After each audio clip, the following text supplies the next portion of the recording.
Welcome to the NJ Criminal Podcast, and the final episode in this series. Let's switch gears for a minute. I want to ask you about some articles that I saw just in the last couple months suggesting that Jimmy Hoffa is buried in New Jersey. What's your take on that? You able to speak about that? Yeah, I mean, I talked to guys. In fact, I talked to one of the guys I talked to was a guy named Danny Provenzano, who's the nephew of Tony Pro. Tony Provenzano supposedly involved in that hit. Danny's take is, if you kill a guy in Detroit, you're not going to put the body in the trunk of a car or a barrel and drive it 600 miles to get rid of it. You're going to get rid of it where it happened. That's just standard procedure. Other people say no, that they had this from the get-go. They had this landfill set up, and that was the intention all along. And it's the murder of Jimmy Hoffa, the disappearance of Jimmy Hoffa, the alleged murder of Jimmy Hoffa is one of the great American mysteries. If they find the body in that landfill, it's not going to solve the mystery. It's just going to here's where they finally got rid of him. But a Jersey landfill, it's almost God. What would you say? I mean, you can't make it up any better. A lot of the stuff you can't make up, right?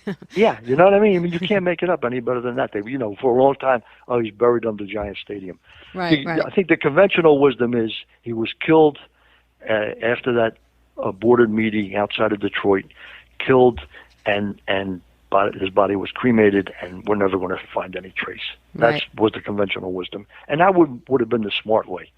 The other thing is there was that movie, The Irishman, and right. That's what I was going to say. It would totally put a hole in that movie. Yeah, I mean Frank Sheeran. I don't know, but yeah. Frank Sheeran told a lot of stories, and the latter part of his life, I talked to him once or twice. He was totally incoherent. Mm-hmm. So I don't know how anybody was able to write a book based on, Sheeran's account of what happened. Although.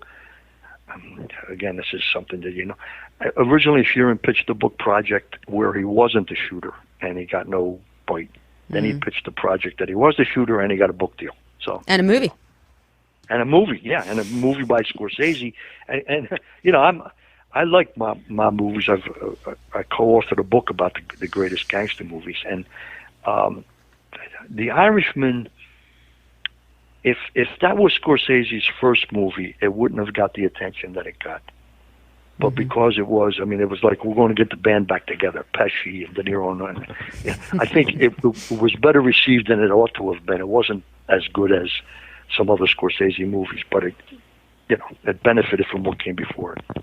Well, let me ask you then, what's your favorite mob movie? It's an interesting question. The best mob movies are, I think, Godfather 1 and 2 and Goodfellas. My favorite mob movies are The Pope of Greenwich Village and The Friends of Eddie Coyle. Classic. You haven't heard? Yeah, classic. You know anything about it? Yeah, classic. I mean, why are they your favorites? Because I think they're more stories from the street level, and it's guys just trying to make it and guys struggling, and it's what the life is really about. It's survival. Yeah. So. What story has not been made into a movie or that you think would be a good one? Oh, please, if Hollywood was listening. I'm waiting for somebody to do a movie based on one of my books. I think the whole Scarfo, Merlino, Stanfa era is a fact. If that had happened in New York, it already would be a movie. Right. The dynamics of what went on during that period, it would have been made. Hollywood would have jumped on it. Hollywood only knows New York, Chicago, and because of Ben Affleck and Matt Damon, they know Boston now in terms of the mob stuff. Mm-hmm. But nobody's taking a serious look at Philadelphia, and I think it's a rich. The stories are great. Mm-hmm. Mm-hmm. So the mob, at least in terms of Philly, South Jersey, is pretty much done now. Would you agree with that? Well, I mean, it exists, but it's not dominant. I don't think it controls very much.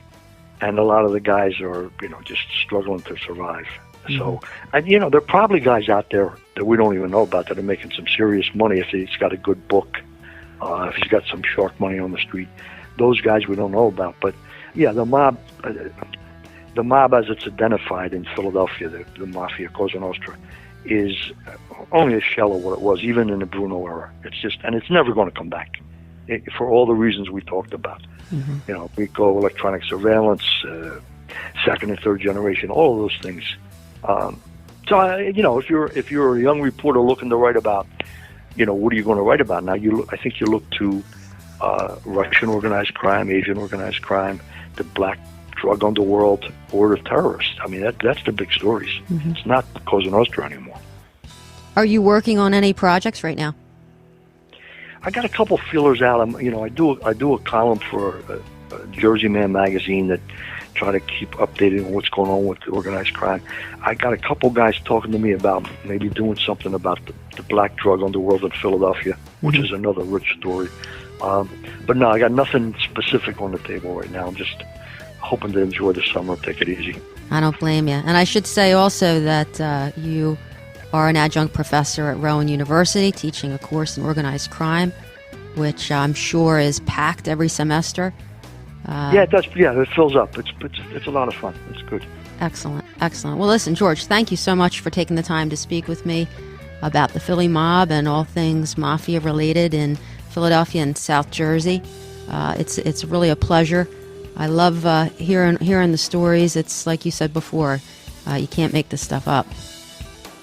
We hope you've enjoyed this series. Don't forget to subscribe, because before you know it, we'll be back with another great conversation.